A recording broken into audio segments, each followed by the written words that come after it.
time.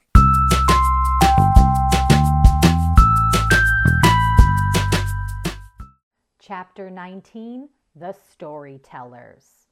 Roz and the children had a new routine. Several times a week, they'd gather beneath the oak tree and Roz would tell stories about the robot on the island. The children loved hearing how the robot survived mudslides and bear attacks and harsh winter weather. They loved hearing how she befriended the island animals.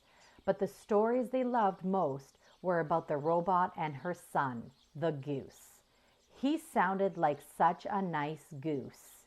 Roz told the children story after story after story. What she didn't tell them, what she couldn't tell them, was that the stories were true and they were about her. The children wanted to get in on the storytelling fun. Jaya told adventure stories about dragons and monsters. Jad told silly stories about aliens in outer space. But as the children grew more comfortable with Roz, they began talking about their own lives.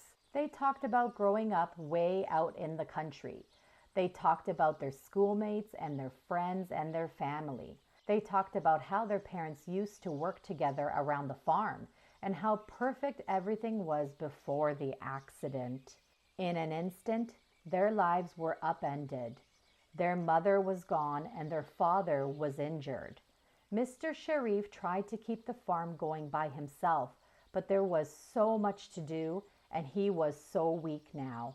The farm machines powered along, doing their jobs as usual, but they needed to be maintained and monitored. Eventually, the machines started breaking down and the farm started falling to pieces. The children wondered if life would ever feel normal again. "That's why we got you, Roz," said the girl. "We needed you to save this place." "And that's exactly what you're doing," said the boy with a smile. If you like that story and want to read along with many more, like, subscribe, and hit that notification bell to be notified when I post my next video. Bye, reading worms, and remember, keep on worming!